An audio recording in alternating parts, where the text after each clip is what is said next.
ଜୟ ଜଗନ୍ନାଥ ସାଙ୍ଗମାନେ, welcome to my blog.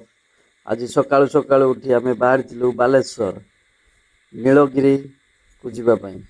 ବର୍ତ୍ତମାନ ଆମେ ଚାଲିଛୁ ବାଲିଆପାଳରେ ଥିବା ପୋଲ। ଏ ପୋଲର ନାମ ଯେଉଁମାନେ ଜାଣିଛନ୍ତି ଟିକେ ମୋତେ କମେଣ୍ଟରେ ଜଣାଇବେ। ଆମେ ବାହାରିଛୁ ସକାଳେ ସକାଳେ, ବର୍ତ୍ତମାନ ପ୍ରବଳ ବର୍ଷା ହେଉଛି। ଏଇ ବର୍ଷାରେ ବାହାରିଛୁ ବୁଲିବା ପାଇଁ।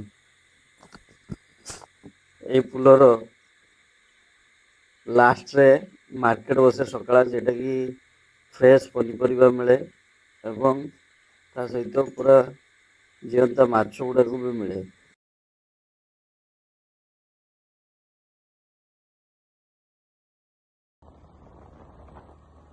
ଏବେ ଆମେ ବାଲେଶ୍ୱର ନୀଳଗିରି ପାଖାପାଖି ପହଞ୍ଚିଗଲୁଣି। ଦେଖନ୍ତୁ ଏଇ ନୀଳଗିରି ଉପରେ ଧୂଆଁଳିଆ ଧୂଆଁଳିଆ ମେଘ, ମାନେ ଯେମିତି ନୀଳଗିରି ପାହାଡ଼ଟି ପୁରା ଆକାଶକୁ ଛୁଇଁଛି। ଦେଖନ୍ତୁ ଏଇ ବହୁତ ସୁନ୍ଦର।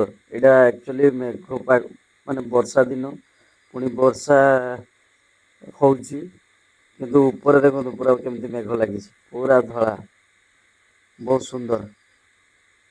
ଏଇଭଳିଆ ଦୃଶ୍ୟ କେଉଁମାନେ ଦେଖିଛନ୍ତି ବେଳେ ଟିକେ କମେଣ୍ଟ କରିବେ, ଲାଇକ୍ କରିବେ ଭାଇମାନେ ପ୍ଲିଜ୍। ନୀଳଗିରି ଅଳ୍ପ ଆଉ ବାଟ ରହିଲା, ଆପଣମାନେ ଦେଖିପାରୁଛନ୍ତି।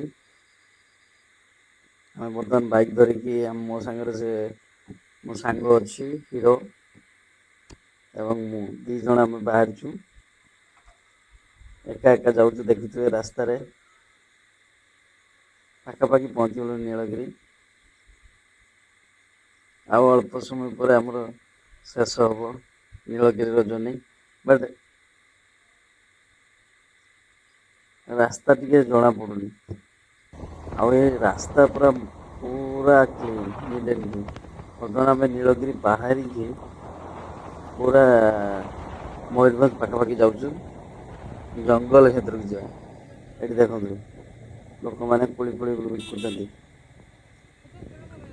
ଏଠି ଛିଡ଼ା ହେଇଛନ୍ତି ଆମର ଆଉ 4 ଜଣ, ଯେଉଁମାନେ କି ଆଗେ ଆସିକି ଏଠି ଛିଡ଼ା ହେଇଛନ୍ତି, ଆମ ପାଇଁ ୱେଟ୍ କରୁଛନ୍ତି। ତାପରେ ଆମେ ବାହାରିଥିଲୁ ଜଙ୍ଗଲରେ। ଦେଖନ୍ତୁ ପୁରା ଏଇଟା ଜଙ୍ଗଲ ଏରିଆ। ଦେଖନ୍ତୁ ପୁରା କେହି ଶୂନଶାନ୍, କେହି ଗୋଟେ ବି ଘର ନାହିଁ। ଦେଖିପାରୁଥିବେ ଏପଟେ ଦେଖନ୍ତୁ, ଏପଟେ ବୋଧେ ଚାଷବାସ ହୁଏ। ଲୋକ ତ ଗୋଟେ ବି ଦେଖା ନାହିଁ କେହି। ଡର ବି ଲାଗୁଛି, ଜଙ୍ଗଲ ଭିତରକୁ ଆମେ ଯାଉଛୁ।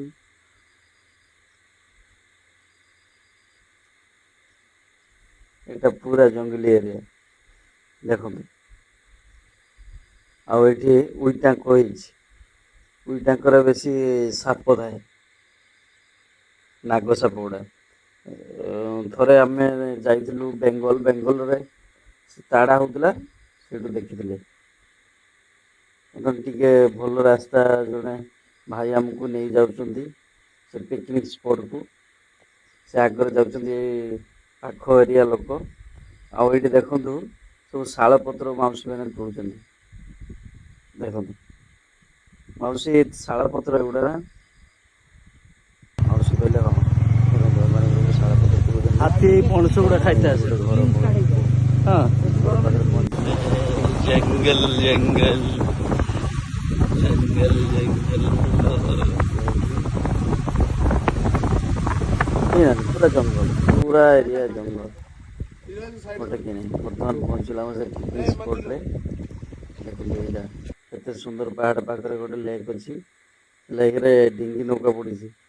ମୋତେ ନୌକା ଦେଖିଲେ ବହୁତ ଖୁସି ଲାଗେ। ମୁଁ ଆଗେ ଚଢ଼ି ଯାଇଛି ନୌକା ଉପରେ, ପାଣିରେ ପହଁରିବି ବୋଲି ନୌକାରେ, କିନ୍ତୁ ସେ ଚାଲୁନି।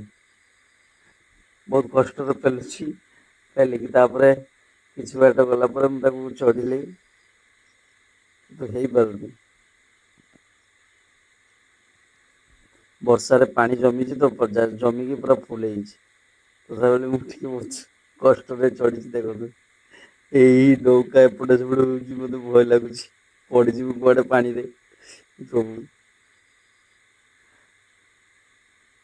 ଏ ଜାଗାଟା କୋଉମାନେ ବୁଲି ଯାଇଛନ୍ତି ବେଳେ ମୋତେ କମେଣ୍ଟ କରିବେ। ଏଇଟା ନୀଳଗିରିର ପଛପଟେ ଅଛି।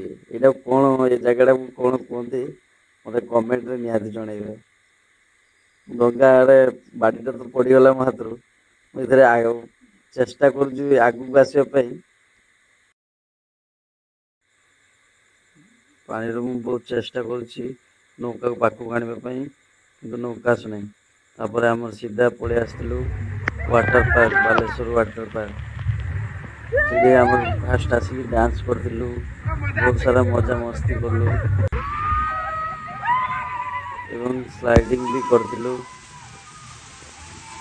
ବହୁତ ଡର ଲାଗେ, ବହୁତ କିନ୍ତୁ ମଜା। ଆପଣମାନେ ଆସନ୍ତୁ, ମୋ ସହିତ ଆସିଥିବା ସାଙ୍ଗ ଦେଖନ୍ତୁ ବହୁତ ଏନ୍ଜୟ କରିଛି।